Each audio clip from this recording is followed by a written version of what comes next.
Hi friends, welcome to Ruby's tailoring class. ഇന്ന് നമുക്ക് palazzo pant എങ്ങനെ ഏറ്റവും എളുപ്പത്തിൽ കട്ട് ചെയ്യാം, സ്റ്റിച്ച് ചെയ്യാം എന്ന് നോക്കാം. 40 ഇഞ്ച് ലെങ്ത്തും 40 ഇഞ്ച് വിഡ്ത്തുമുള്ള ഒരാൾക്കാണ് ഈ പലാസോ പാൻറ്റ് ഞാൻ കട്ട് ചെയ്യുന്നത്. ഇത് 2 മീറ്റർ തുണിയാണ് ഞാൻ എടുത്തിരിക്കുന്നത്. വീതിയുള്ള തുണി ആയതുകൊണ്ട് ഇത് മതിയാകും. ഇല്ലെങ്കിൽ വലിയ പാൻറ്റൊക്കെ അടിക്കാനായിട്ട്, പലാസോ പാൻറ്റ് അടിക്കാനായിട്ട് ഒരു 2.5 മീറ്റർ ക്ലോത്തൊക്കെ വേണ്ടി വരും. ഇത് നല്ല വീതിയുള്ള തുണിയാണ്. അപ്പോൾ നമുക്ക് വീഡിയോയിലേക്ക് കിടക്കാം.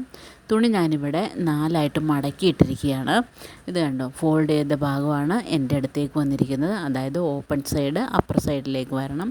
4ആയിട്ടാണ് മടക്കിയിരിക്കുന്നത്. ഇനി നമുക്ക് ഇതിൻ്റെ ലെങ്ത്ത് വേണ്ടത് 40 ഇഞ്ചാണ്. 40 ഇഞ്ച് നമ്മൾ പലാസോ പാൻറ്റ് അടിക്കുമ്പോൾ 2 ഇഞ്ച് കൂടുതലെടുത്ത്, ഏത് പാൻറ്റാണെങ്കിലും നമ്മൾ 2 ഇഞ്ച് കൂടുതലെടുക്കുന്നത് നല്ലതായിരിക്കും. സിഗരറ്റ് പാൻറ്റിന് അങ്ങനെയല്ല, കറക്റ്റ് അളവാണ് എടുക്കേണ്ടത്. സാധാ പാൻറ്റോ അല്ലെങ്കിൽ ഇതുപോലുള്ള പലാസോ പാൻറ്റൊക്കെ എടുക്കുമ്പോൾ നമ്മൾ 2 ഇഞ്ച് ലെങ്ത്ത് കൂട്ടിയെടുക്കണം. ഇപ്പോൾ നമുക്ക് 2 ഇഞ്ച് കൂടുതലെടുക്കാം. തയ്യൽ തുമ്പ് കൂടാതെയാണ്. തയ്യൽ തുമ്പിന് 2 ഇഞ്ച് കൂടുതലാണ്. ഇത് നമ്മൾ വിട്ടെടുക്കുകയാണ്. വിട്ടെടുക്കുമ്പോൾ വണ്ണത്തിൻ്റെ 1/3, വണ്ണം 40 ഇഞ്ചായിരുന്നല്ലോ, അതിൻ്റെ 1/3 13.5 ഇഞ്ച്, അതിൻ്റെ കൂടെ 2 ഇഞ്ച് തയ്യൽ തുമ്പ് കൂടി ആഡ് ചെയ്ത് 15.5 ഇഞ്ചാണ് ഞാനിവിടെ മാർക്ക് ചെയ്യുന്നത്. ഇത് കണ്ടോ, ഇങ്ങനെ മാർക്ക് ചെയ്ത് ഇനി ക്രോച്ച് ഭാഗം ഇതുപോലെ തന്നെ ഈ 15.5 ഇഞ്ച് തന്നെയാണ് താഴേക്ക് മാർക്ക് ചെയ്യേണ്ടത്. ഇതുപോലെ ഒന്ന് മാർക്ക് ചെയ്ത് ഒന്ന് വരച്ചെടുക്കണം. വരച്ചെടുത്തിട്ടുണ്ട്.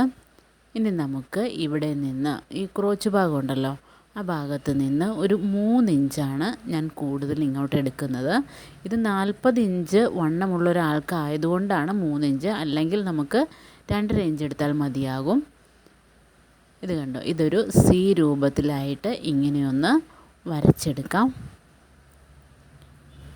ഒരു ഷേപ്പ് കൊടുക്കാം. ഇനി നമുക്ക് ആംഗിൾ റൗണ്ടാണ് മാർക്ക് ചെയ്യേണ്ടത്.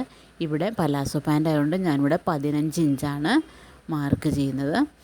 നിങ്ങളുടെ ഇഷ്ടാനുസരണം ഇത്രയും വിരിവ് വേണ്ടെങ്കിൽ 12 ഇഞ്ച് അല്ലെങ്കിൽ 13, അങ്ങനെ നിങ്ങളുടെ ഇഷ്ടാനുസരണം കൊടുക്കാമെന്നാണ്. ഞാനിവിടെ 15 ഇഞ്ച് വരച്ച് ഇതുപോലെ ഒന്ന് വരച്ചെടുക്കാം. ഇനി കാലിൻ്റെ ഷേപ്പ് വേണമെന്നുണ്ടെങ്കിൽ നമുക്ക് ചെറിയൊരു ഷേപ്പ് ഇങ്ങനെ കൊടുത്താലും കുഴപ്പമൊന്നുമില്ല. താഴ്ഭാഗം 15 ഇഞ്ച് തന്നെയാണ് ഞാനിവിടെ കൊടുത്തിരിക്കുന്നത്.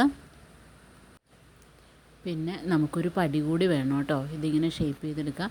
ഇനി നമുക്കൊരു പടി വെച്ചിട്ട് ഇലാസ്റ്റിക് കൊടുക്കുന്നുണ്ട്. ഇത് നമുക്ക് കട്ട് ചെയ്തെടുക്കാം. ഇങ്ങനെയാണ് വരേണ്ടത്. ഇവിടെ നമ്മളൊരു പടി കൊടുക്കണം, അതിലാണ് നമ്മൾ ഇലാസ്റ്റിക് കൊടുക്കുന്നത് കേട്ടോ.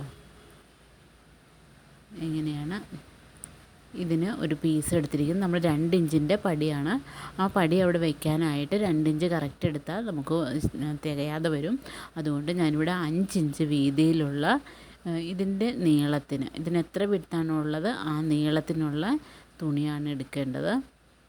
ഇത്രയും ഇതിൻ്റെ ഇത് 4 മടക്കാണ്. ആ 4 മടക്കിനനുസരിച്ച് 4 മടക്കുള്ള ഒരു തുണി വേണം. ഞാനിവിടെ യോജിപ്പിച്ചെടുത്തിരിക്കുകയാണ്. ചെറിയ പീസായിരുന്നു ഇതിൻ്റെ അകത്ത് ബാക്കിയുള്ളത്. നമുക്കിവിടെ വെച്ച് അടിച്ചെടുക്കണം. ആദ്യം തന്നെ നമുക്ക് സ്റ്റിച്ച് ചെയ്യുന്ന ഏത് ഭാഗമാണെന്ന് നോക്കാം. ഇത് ഇങ്ങനെ ഒന്ന് നിവർത്തിയിട്ട്, ഇത് കണ്ടോ, ക്രോച്ച് ഭാഗങ്ങൾ തമ്മിലൊന്ന് യോജിപ്പിച്ചെടുക്കുക. നല്ല ഭാഗം കൂടി 2 പീസിൻ്റെയും ഇത് കണ്ടോ വേർതിരിച്ചെടുത്തത്.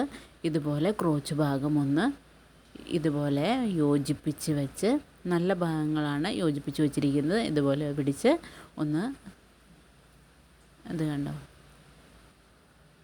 സ്റ്റിച്ച് ചെയ്തെടുക്കാം. ഇവിടെ നമുക്കിങ്ങനെ സ്റ്റിച്ച് ചെയ്തെടുക്കണം. ഇങ്ങനെ ഒന്നുകൂടി മടക്കി അടിച്ച് ഇങ്ങനെ വെച്ചാൽ നല്ല ഫിനിഷിങ് കിട്ടും. ഇതുപോലെ ഒന്ന് സ്റ്റിച്ച് ചെയ്തെടുക്കാം.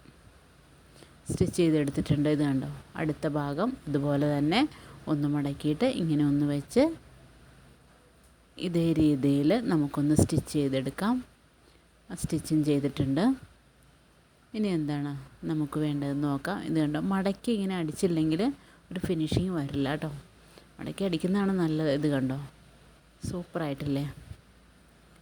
ഇനി നമുക്ക് എന്താ ചെയ്യേണ്ടതെന്ന് വെച്ചാൽ, കാലിൻ്റെ ആംഗിൾ റൗണ്ട് നമ്മൾ മാർക്ക് ചെയ്ത ഭാഗം ഇതൊന്ന് മടക്കിയിട്ട് ഇങ്ങനെ ഒന്ന് മടക്കി അടിച്ചെടുക്കാം. രണ്ട് കാലിലും ഇതുപോലെ അടിച്ച് നന്നായിട്ട് ചെയ്ത് വെച്ചിട്ടുണ്ട്. ഇനി നമുക്ക് ഇത് കണ്ടോ, ഈ ഭാഗം രണ്ടും ഇങ്ങനെയൊന്ന് സ്റ്റിച്ച് ചെയ്ത് ഈ ഭാഗം രണ്ടും യോജിപ്പിച്ച് വെച്ച് ഇങ്ങോട്ട് സ്റ്റിച്ച് ചെയ്ത് ഇവിടം വരെ കൊണ്ടുവരണം. അത് നമ്മൾ ഇത് ഇങ്ങനെ അടിക്കാൻ തുടങ്ങി കഴിഞ്ഞാൽ അപ്പുറം സൈഡ് വരെ ഇങ്ങനെ അടിക്കണം കേട്ടോ.